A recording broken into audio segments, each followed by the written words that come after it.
Bonjour à tous, on se retrouve aujourd'hui pour démarrer une nouvelle série de vidéos courtes baptisée Décryptage d'esquisses. Il s'agira à travers des cas pratiques que je rencontre au quotidien de vous montrer comment concevoir l'esquisse d'un projet de rénovation. Pour cela, il faudra s'appuyer sur deux choses essentielles, les contraintes et les besoins. Je suis Julie, vous êtes bien sûr Archi Rentable, la chaîne qui dispense conseils et solutions d'optimisation pour investisseurs avisés.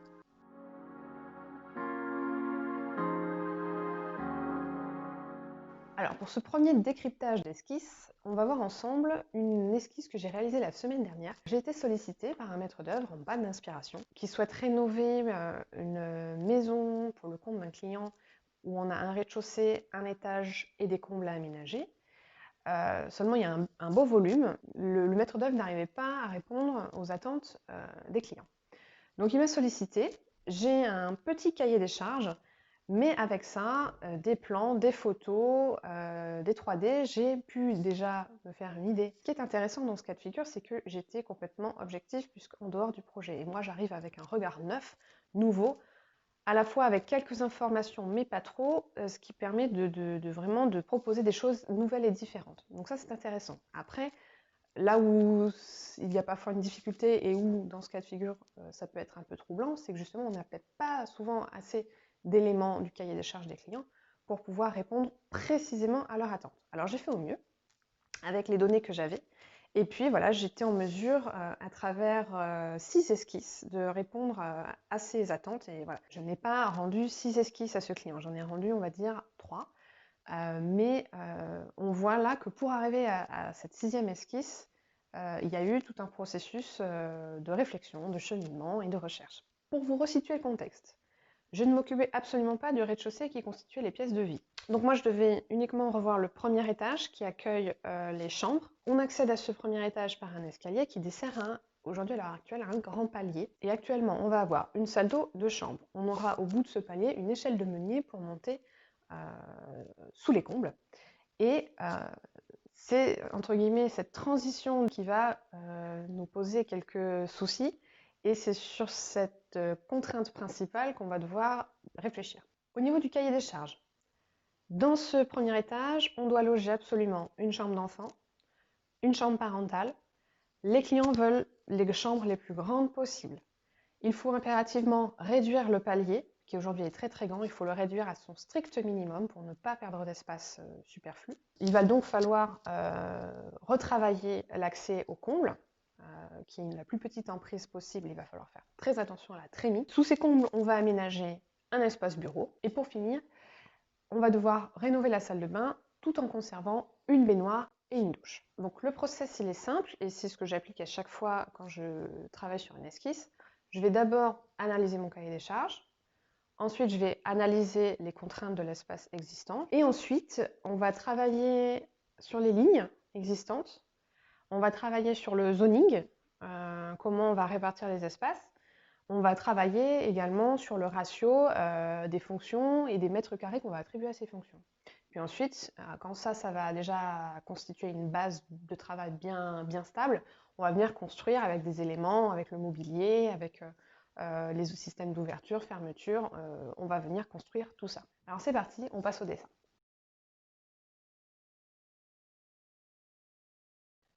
Voilà les plans sur lesquels j'ai travaillé. On a 61 mètres carrés qui se répartissent comme suivant.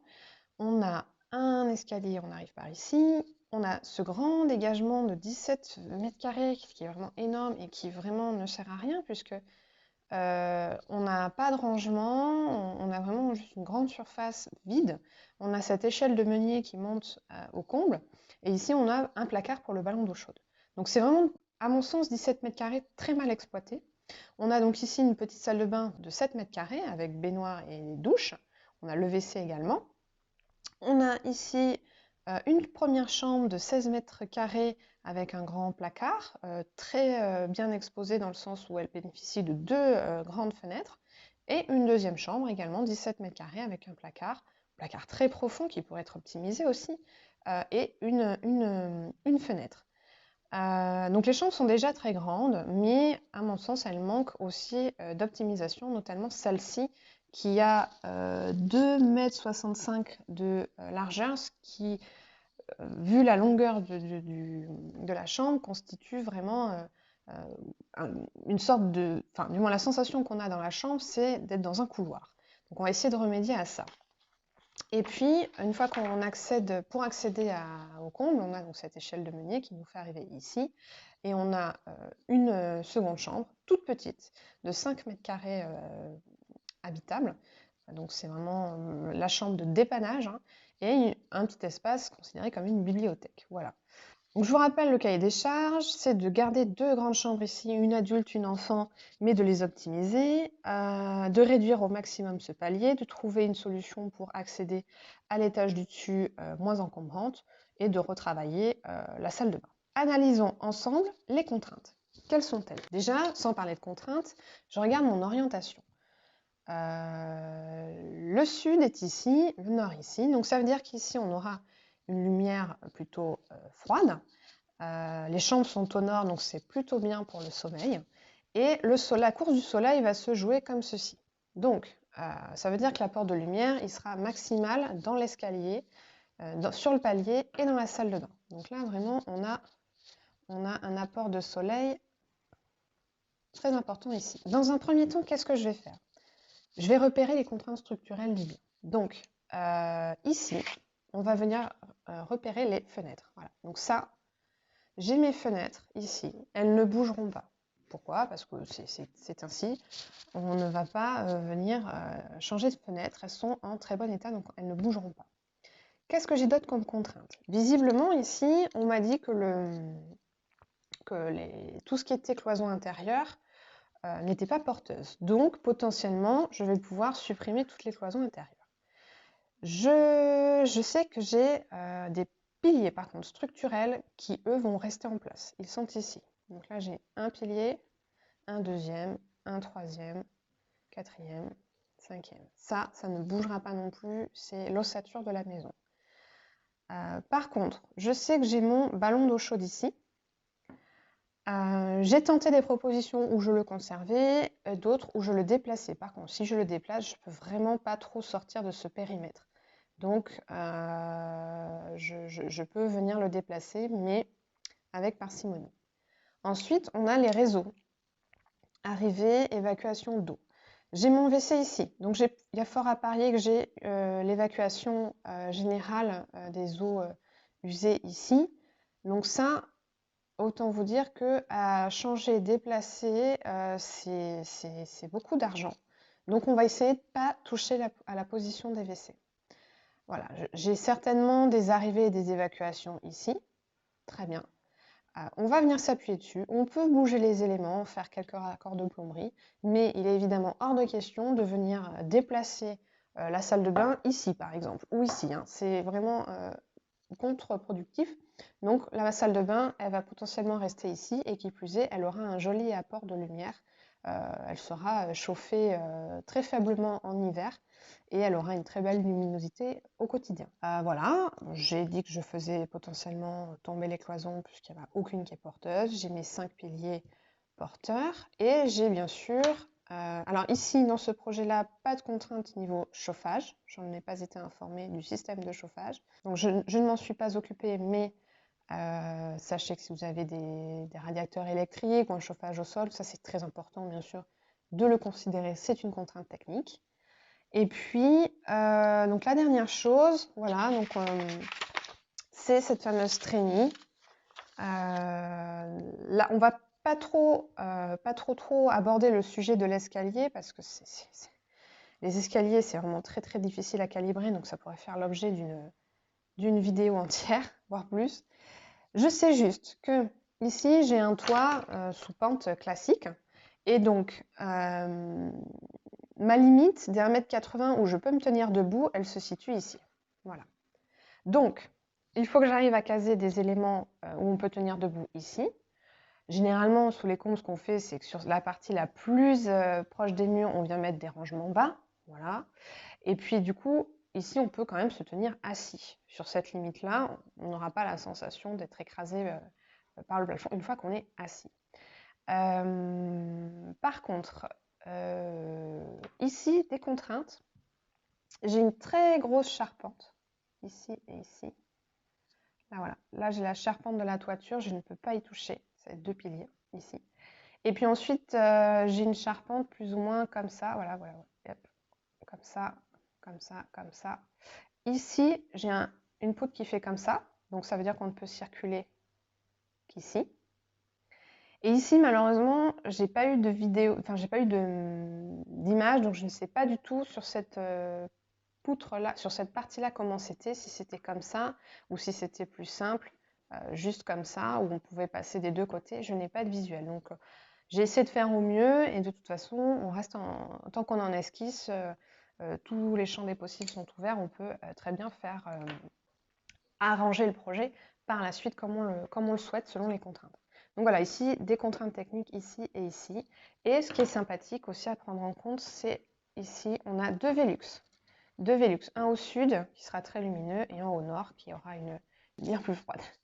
Voilà, je crois que c'est à peu près tout pour les contraintes. Ici, bien le signifier, mais on a peut-être des évacuations de gouttières ou je ne sais pas, des descentes de cheminées par rapport au rez-de-chaussée. Mais voilà, ici, on a deux zones qu'on ne peut absolument pas travailler. Et là, pareil, on est sur des cloisons non porteuses, donc ça peut potentiellement dégager. Voilà, on a fait ce travail d'analyse des contraintes techniques du projet. Maintenant, eh ben, on va voir ensemble comment, en ayant conscience de ça, comment on peut retravailler les espaces. Pour ce faire, ce que je fais, c'est que je nettoie mon plan au Photoshop, j'enlève tout ce qui n'est pas indispensable et je sors un plan entièrement vierge. Vous voyez, j'ai fait tomber toutes les cloisons. J'ai conservé seulement mes 4 piliers porteurs, que je remarque bien ici pour que vous les voyez bien. Voilà, ça, on ne pourra pas faire sans. J'ai gardé un petit bout de cloison des WC pour bien les signifier. Voilà, mes WC, ils ne bougeront pas non plus. N'oubliez pas, hein, après, vous avez la trémie ici à peu près. Donc, votre escalier, il va falloir qu'il arrive dans cet espace au premier étage. Donc, potentiellement, il va falloir qu'il soit dans cette zone-là. Voilà. Alors, intéressons-nous à cette contrainte-là, qui est vraiment particulière. On a ici un pilier porteur, vraiment juste en face d'une fenêtre. Ici, là, entre les deux, on doit avoir à peine 20 cm. Rappelez-vous, sur l'existant, la cloison est comme ceci. Bon, l'idée, c'est d'agrandir cette pièce. Donc, est-ce qu'on ne pourrait pas venir tracer une ligne ici? Voilà, moi, c'est ce que j'appelle mon zoning, c'est que je viens tracer des lignes, essayer de récupérer des perspectives.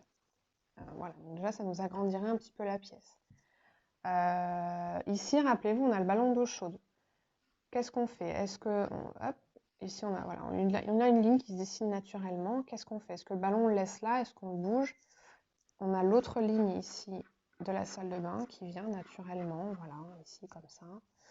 Donc, potentiellement, peut-être qu'on peut réduire le palier à cet espace-là. Bon, n'oubliez pas, on a besoin d'une baignoire et d'une douche dans cet espace-là. Moi, je pense que 7 mètres carrés pour caser baignoire, douche et WC et bien sûr double vasque, parce qu'autant qu'on veut gagner du confort, autant aller jusqu'au bout. C'est un peu petit, un peu étriqué. Alors, est-ce qu'on ne pourrait pas venir casser ici, si on veut conserver le ballon d'eau chaude ici? Est-ce qu'on ne pourrait pas venir prolonger la salle de bain avec une douche ici? Pourquoi pas? Voilà. Est-ce qu'on ne pourrait pas venir accoler les deux vasques ici, du coup, puisqu'on a de toute façon toutes les arrivées d'eau, et puis du coup, proposer une baignoire, alors pas forcément castrée, mais une baignoire sur pied peut-être, voilà, pour qu'elle soit proche de la fenêtre, qu'on puisse profiter de la vue qui est ici. Voilà. Moi, au fil de mes réflexions, là je vous le fais très vite en accéléré pour vous montrer, hein, mais moi je suis arrivée à la meilleure des conclusions avec cette organisation-là pour la salle de bain. Potentiellement, j'ai un palier qui peut faire cette toute petite surface, ok, ou ici, ok. Moi ici, je trouvais qu'il y avait un grand placard très très profond qui était mal exploité. Je me suis dit, est-ce que je peux pas mettre un colimaçon ici? Voilà. On a suffisamment d'espace. Hop. Est-ce que je peux pas mettre un colimaçon ici? On le prendrait comme ça et on arriverait ici à l'étage, sous la fameuse trémie. Je disais, on vient compacter au maximum les circulations verticales dans un endroit. Si on avait gardé pourquoi pas, hein, on peut garder un escalier comme ça ou comme ça. On vient rajouter une circulation qui est qui est un peu longue en fait. Voilà, qui est un peu longue. Faut penser ça aussi au sens de circulation. Voilà, on a la circulation qui fait comme ça, ici. Là, on a donc une circulation, un accès court à la salle de bain. Et puis potentiellement pour monter, hop, on a un accès très très court aussi pour aller au comble. Et puis après, donc, il faut trouver la bonne circulation pour venir desservir les deux chambres. Les deux chambres. Donc, on a vu qu'on avait ce pilier qui nous contraignait énormément. On n'a pas d'autre choix pour agrandir cette pièce que de venir s'aligner ici. On a la fenêtre là qui nous contraint, on ne peut pas venir jusque-là. Voilà. C'est simple, soit on fait cette petite encoche ici, soit après on vient recasser ici. Voilà. On n'a vraiment pas le choix en fait. On a nos 3 fenêtres qui nous contraignent à dessiner les espaces. Les 3 fenêtres qui dessinent les espaces. Si on vient fermer ici pour faire une petite chambre là et une grande là, le problème reste le même. On a juste inversé le problème. Donc comment faire? Moi je me suis dit, c'était pas forcément dans le cahier des charges, mais je pense que ça amène énormément de valeur ajoutée au projet. On a ici tout un réseau d'eau, d'arrivée et d'évacuation d'eau. Je me mets à la place des parents qui ont un tel investissement à faire. Je me dis, ça serait super d'avoir une suite parentale. Une suite parentale avec, du coup, la douche des parents, avec un petit évier, ici, voilà. Là, on vient trouver la bonne ligne pour fermer ici. Voilà, donc là, on a une pièce d'eau. On a une grande pièce ici pour venir caser un lit. Voilà. Et encore, la pièce est grande. Hein. On a même la place de mettre, si on veut, une commode en face ou un petit banc en pied de lit. Voilà. Et en plus, j'ai dessiné une tête de lit. Là, on a vraiment une très très belle chambre. On peut peut-être venir ici, en fait, sur cette ligne-là, pour l'entrée, décaler, on va dire, la cloison pour pouvoir faire des entrées. On viendrait faire une entrée pour la chambre ici, et du coup, une entrée pour la chambre ici. Ça viendrait faire quelque chose comme ça.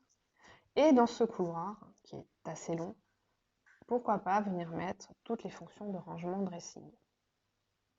Voilà, on viendrait mettre du dressing. Ça pourrait fonctionner. On a la fonction rangement dressing, la chambre très spacieuse et en plus, bonus, une salle d'eau pour les parents privatives. Pour la chambre de l'enfant,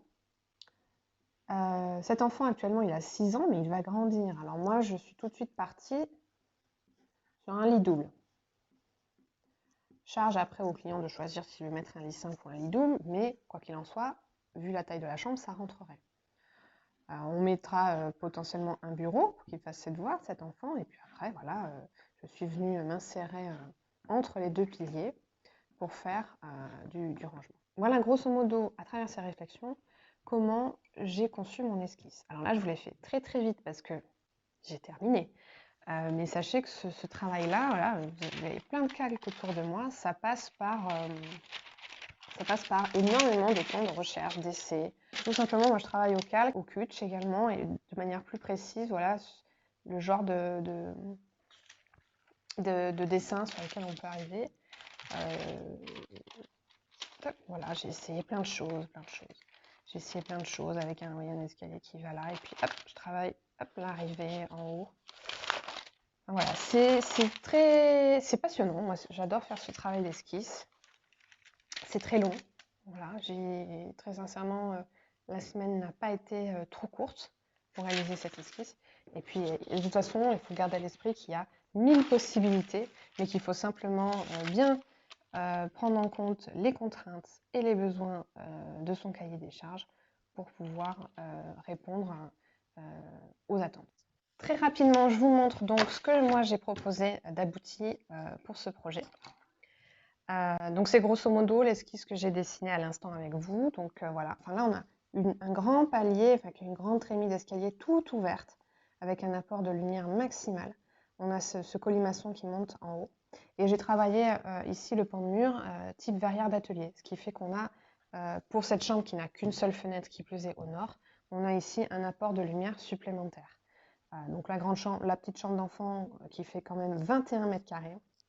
C'est une belle chambre avec beaucoup de rangement, un petit coin bureau, un petit lit et du rangement aussi en hauteur.